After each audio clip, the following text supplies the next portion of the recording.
tonight, charging ahead on Obamacare repeal. That amendment doesn't have enough support, though, to go forward. So are you doing whip counts now?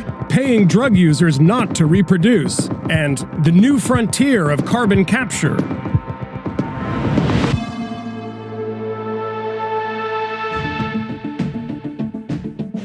The two main rival leaders in Libya's years-long conflict have agreed to a ceasefire, following talks held near Paris.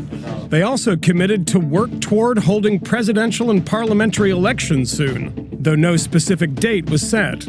The meeting between UN-backed Prime Minister Fayez al-Sarraj and military commander Khalifa Haftar was hosted by French President Emmanuel Macron. Je crois profondément que la guerre civile n'a rien d'inéluctable. Et par le dialogue, la paix peut l'emporter. Dengue fever has killed at least 296 people in Sri Lanka in an unprecedented outbreak. The mosquito-borne disease has infected more than 100,000 people in the country this year alone. Health authorities say recent monsoon rains and poor sanitation have helped create ideal conditions for mosquitoes. But a Red Cross official said they're also confronting a new strain of the virus that is hard to fight off. The Journal of the American Medical Association published a study today that looked at the brains of 111 former NFL players, and it showed that 110 of them had CTE, a degenerative disease believed to be caused by multiple blows to the head. Symptoms include memory loss, confusion, depression, and dementia. Along with the former NFL players, researchers also examined high school and college players' brains and found that 87% of all the study's subjects had CTE. There's no more debate about whether or not this is a problem in football. In a rare show of bipartisanship, the House voted overwhelmingly, 419-3, to pass new sanctions against Russia and to limit President Trump's ability to lift them. The sanctions target Russia for its interference in the American presidential election, and also hit Iran and North Korea for their weapons programs. It's still not certain that Trump will sign the bill, which includes a provision requiring congressional approval of any move to get rid of the sanctions. After bashing his own attorney general in interviews and on Twitter, President Trump continued to voice his displeasure with Jeff Sessions, even as he denied leaving him twisting in the wind. I told you before, I'm very disappointed with the attorney general, but we will see what happens. Time will tell. Time will tell.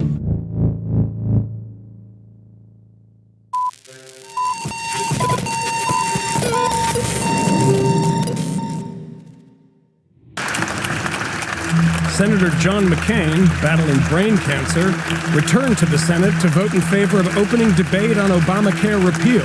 But then he took the floor to deliver a stern parting warning, aimed particularly at his own Republican majority. Stop listening to the bombastic loudmouths on the radio and television and the internet. To hell with them.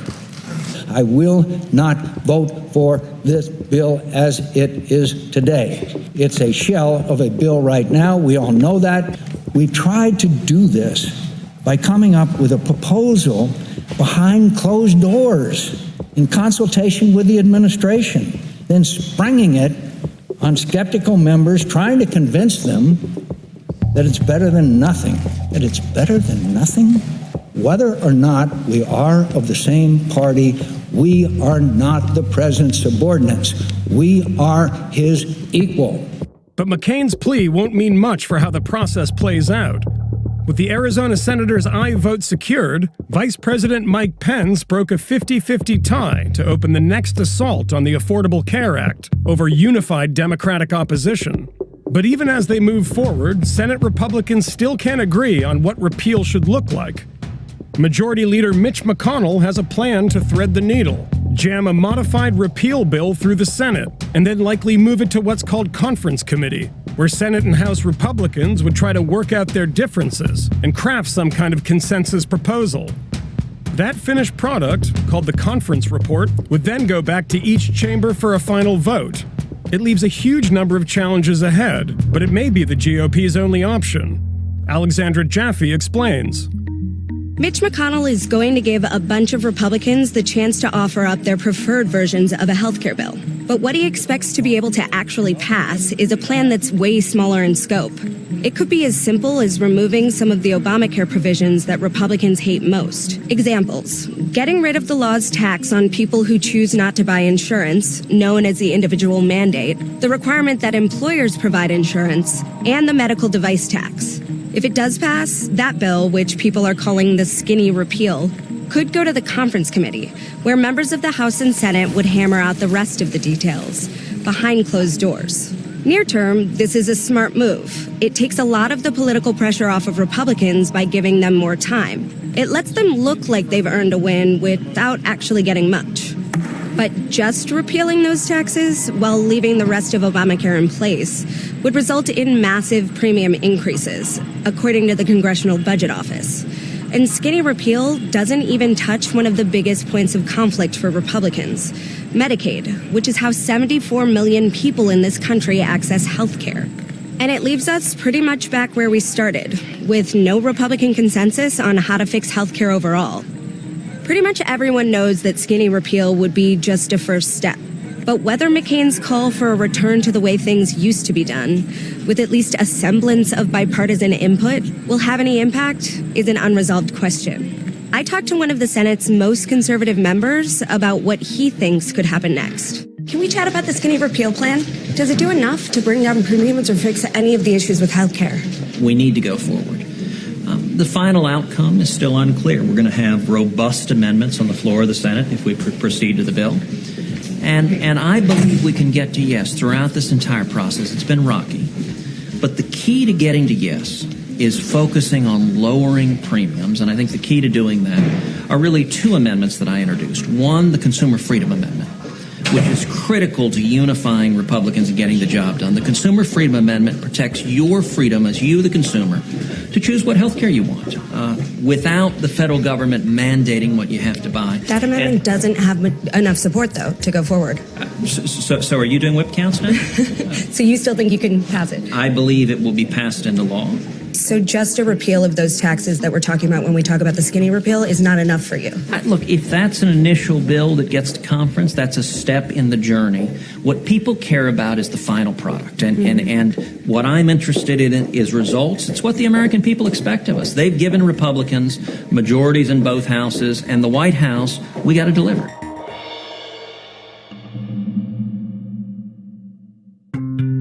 As other migration routes have been all but sealed off, Italy has become the primary point of entry to Europe in the Mediterranean. And the humanitarian crisis in Italy, in sheer numbers, is even worse than in neighboring Greece. This year, more than 93,000 people have been rescued by boats in Italian waters, an increase of 17% over the same period last year. Some 9,000 have landed so far this month. But most people arriving in Italy are not refugees fleeing war in the Middle East. Just 2% are from Syria. The majority are considered economic migrants, mostly from West African countries like Nigeria and Guinea. That distinction is important because the term refugee is legally defined and comes with legal status. But economic migrants, who may face extreme poverty or violence at home, often don't qualify for asylum. Caroline Motoresi-Tehrani reports from Sicily. Italy is one of the last EU countries still welcoming migrants with open arms. And earlier today at the port of Pozzallo, a former fishing trawler operated by a European NGO brought 419 migrants to shore. These people were rescued 2 days ago off the coast of Libya.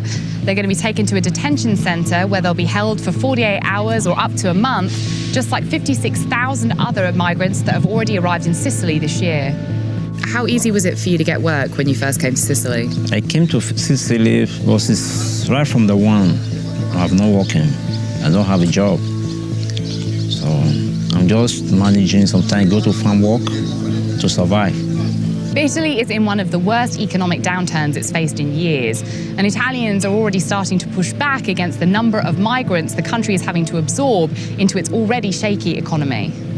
We asked the mayor of Sicily's capital, Palermo, how concerned he is about the migrant crisis. All the mayors having financial problems, they do not protest.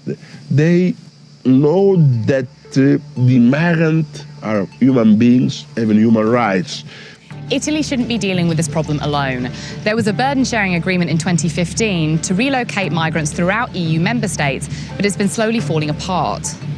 Earlier this month, the European Commission threatened Poland, Hungary and the Czech Republic with legal action for refusing to take in refugees from Italy. My opinion is that we have not to refuse the migrants. We have to refuse to have inside the European Union the state who will not respect the rights of the migrants. Because the European Union does exist in name of respect of human rights. At a crisis meeting this month, the European Union offered $40 million to Italy to help it deal with the crisis. Italy's EU ambassador has threatened to close Italy's ports if the EU doesn't offer more concrete help. Today in Rome, officials are meeting to discuss a code of conduct placed on NGOs who are operating in the search and rescue zones and are delivering migrants to ports like this one. What do you know about this code of conduct? I mean, if we come across a rubber boat that's sinking, we have a legal obligation to react to that and save them.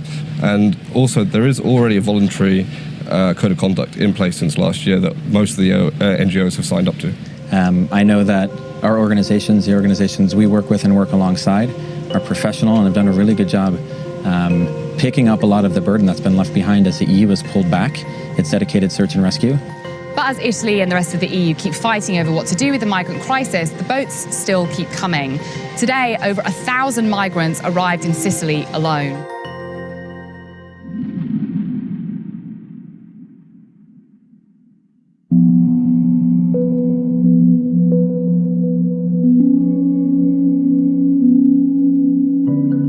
Since the 1970s, at least 45 states have prosecuted women for using drugs while pregnant. Alabama has one of the country's strictest laws on the subject.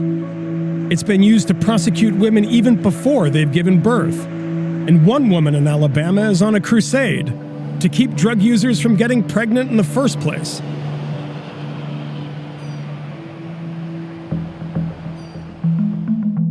Everybody knows a drug addict, unfortunately. So if you know anybody who's using drugs that could get pregnant, we'll pay them to use birth control. That's what we do. Thank you. Barbara Harris thinks drug addicts shouldn't have children, and she's using cash incentives to make sure they don't. Nothing positive comes to a drug addict who gives birth to 8 children that are taken away from her. This is a win-win for everybody. Her non-profit, Project Prevention, pays addicts and alcoholics $300 if they get sterilized or put on long-term birth control. Swing it wide. It says no left turn here. You're turning right. I'm going this way. Oh, I thought she wanted me to go that way. Over the last 20 years, she's traveled the country in her branded RV and paid 7,000 people to give up their fertility. Most of them are women. She launched Project Prevention after she adopted 4 babies in 4 years, each born to the same drug-addicted mother. You've been doing this work for nearly 20 years now. How have things changed? When I first started, the drug of choice was crack. Now it's switched, and now it's meth and heroin and a lot of prescription drugs. But nothing else has changed. Drugs are still just as bad. Women are still having numerous children. Foster care is still overloaded. Hundreds of thousands of kids are still in need of homes. The birth control she offers isn't condoms and pills, it's IUDs, implants and sterilization. Those who choose sterilization get a lump sum after the procedure. Those who go for less permanent options are paid in smaller installments. Thousands of women have taken her money in exchange for permanent sterilization, entirely legally. Project Prevention itself doesn't sterilize addicts, just pays them. Harris leaves the procedures to doctors. She gets anything up to $500,000 in private donations every year. I think if there's anything that everybody can agree on, the left, the right, and everybody in the middle, it's not okay to abuse children. You think having a child when you're drinking and taking drugs is child abuse? Yes. Well, they say don't even drink caffeine when you're pregnant, so I don't know how meth could be good for a baby.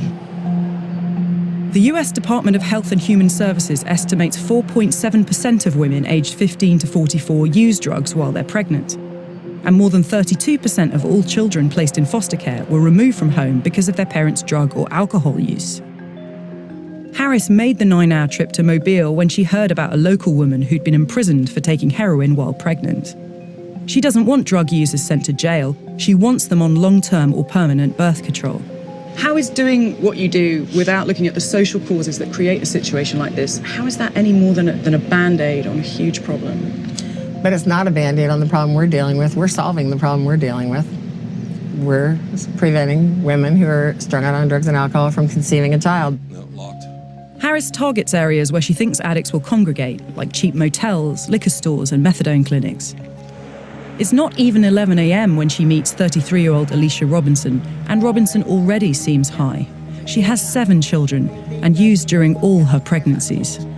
Sometimes you might pull up on a junkie pull up on you, and he just might be that one that has a fantasy that don't like to use condoms. There it is. I know. I have 7 kids. Can you still get pregnant? So, have you thought about getting on birth control? Yeah. Well, then you need to do it. Let's do it right now. We don't do the birth control, but you need to do it. I got it. Okay? Okay, because that's going to prevent the next heartache, right? Yeah. One less worry. One less worry. It doesn't bother you that by virtue of what you do, you're targeting a specific section of the population? No. No. It doesn't bother you at all? No. A disproportionate number of people who use your services aren't white.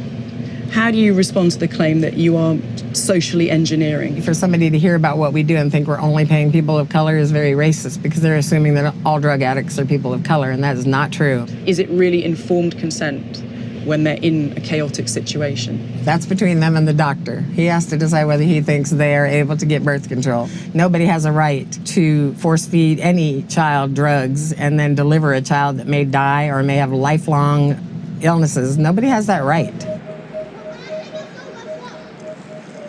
I think it was some kind of flyer or something, and all I remember is the number was 1-888-30-CRACK. A memorable number. Yeah, for someone, yeah. Who's an addict, yeah.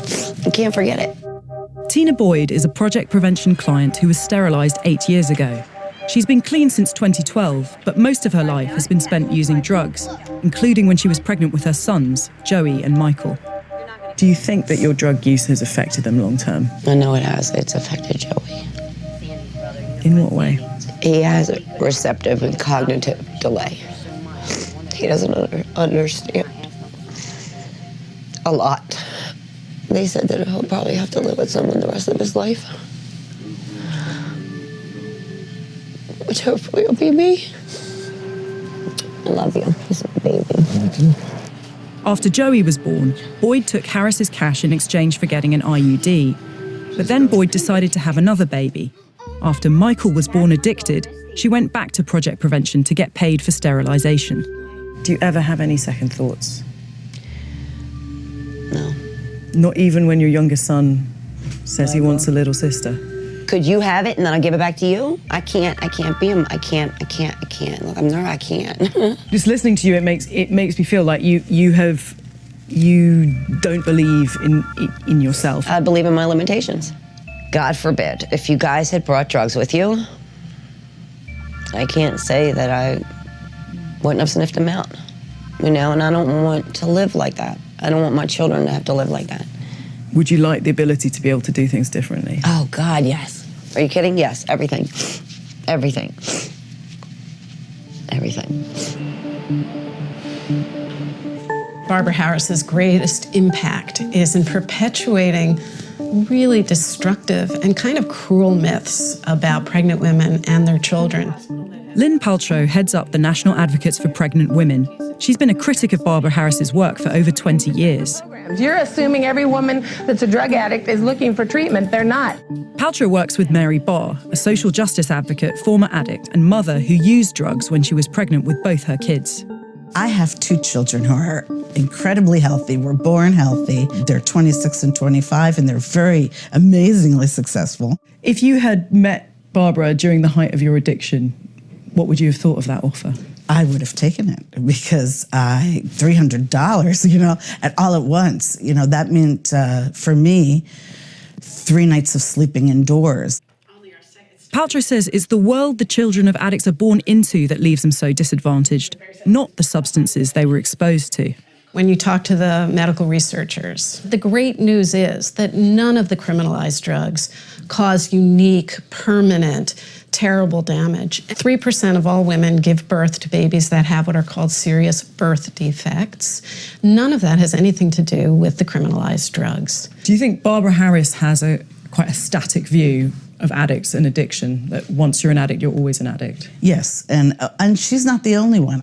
When somebody was telling me I couldn't be a productive mother and that my children would be born, disabled or something, I mean, wow, I believed that. The biggest threats to our children have nothing to do with what any individual woman did or didn't do. It has to do with poverty, the lack of access to health care. It has to do with the stress created by racism. Do you not think that addicts might deserve a second chance, and that by promoting sterilization, you're denying them a second chance? Well, we don't promote sterilization. That's their choice. They got strung out. They decided they wanted $300 to sterilize themselves. And if it's a decision they regret, it was a decision they made. Just like prostituting and ending up with AIDS, because I watched how my children suffered and had to withdraw from drugs when they were born. So no, I wasn't thinking about the women, these poor women. I was thinking my poor children. This is all very straightforward for you, isn't it? It's very simple. To me, it is. Nobody who disagrees with what we're doing has yet to give me a logical, rational reason why a drug addict or an alcoholic should get pregnant. And I always say to them, if you believe that strongly, that these women should keep conceiving children, then you should step up and adopt the next one born. But most of the people who have a problem with what we're doing, they would never consider adopting one of these children. So if you're not part of the solution, you're part of the problem.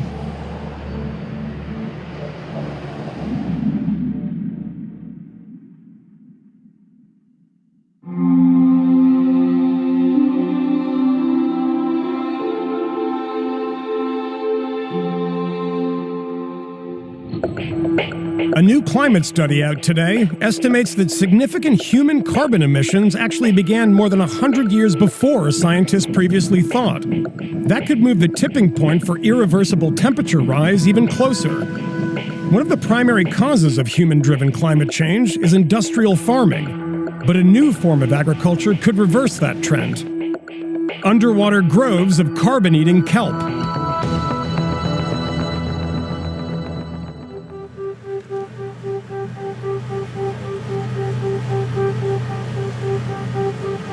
So you can see, it's way down below the surface. It's about 8 feet.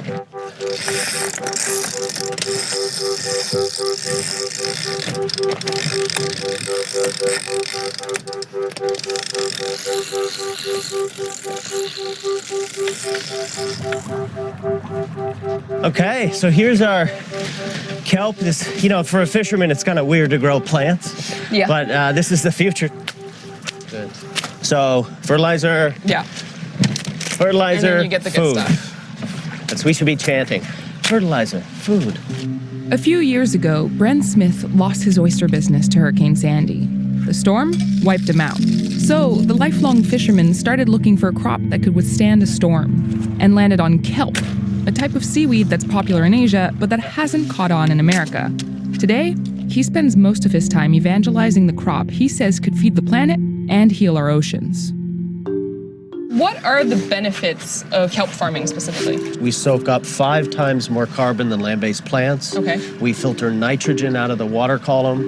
We function as an artificial reef, so all these species can come and hide and thrive. We're storm surge protectors for local communities. Does that help prevent ocean acidification or help kind of mitigate it? Yeah, so too much carbon in our waters is creating acidification. So we capture that carbon and essentially sell it as food. Do you get as much pleasure out of this, or is it more the figuring out the business and the environmental side that excites you? No, this is boring. Yeah. I mean, this is like arugula farming. I can't go to the same bars anymore when I'm going to tell my story. Like, I went out and I cut off some kelp, A recent World Bank study found that a network of kelp farms spanning just under 5% of the U.S.'s coastal waters could remove the carbon equivalent of almost 95 million cars from the ocean each year. To get that going, Bren started a nonprofit called Green Wave, which helps entrepreneurs start their own kelp farm using his own as a model. And according to Bren, there's money to be made. In a single season, a farmer with a 10-acre plot of water can grow 200,000 pounds of kelp that can then be sold for $1 a pound. Even though kelp is good for the environment, people aren't rushing to put it on their dinner plate, and strangely, that's something Bren relates to. Culturally, I haven't shifted. I eat at the gas station most nights. I'm not a foodie. I'll get there, but that cultural piece of a fisherman of like, you know, hunting, killing, and eating bad food is still with me. But you do eat this? You eat this on a regular basis, or? No. No. Why not? My wife eats it. I mean, I'm not a sea vegetable guy, right? I mean, again, You like killing things. Yeah. I farm it. The chefs will figure out how to get people to eat it. All right. So you're fighting against yourself. You're fighting against people like you. Mm-hmm. Yeah, absolutely. So how do you do that? How do you convince yourself to eat this on a regular basis? Well, I mean, there is a trajectory, right? Kale had a trajectory where it started in sort of, you know, the exclusive, the celebrity chef world, and then it moved into a middle class mainstay. I think we're going to make kelp the new kale. I just don't want to oversell saying, oh, everyone's going to eat this tomorrow. High-end restaurants in New York, however, have been serving Bren's kelp for years now. And his biggest client, Google, offers kelp to 6,000 employees at its New York City cafeteria. The goal of transitioning to a new economy isn't just job creation, isn't just like creating call center jobs. It's creating jobs, creating a life that you can still sing songs about. But you think people are still going to sing songs about this? It's going to move much more to like what the arugula farmers sing, which I have no idea what they sing, right? Maybe it's a cappella. I have no idea. But never underestimate the power of self-direction, of agency. If I fail out here, it's okay. And no one tells me what to do. I can tell anybody to fuck off, and that's a fisherman.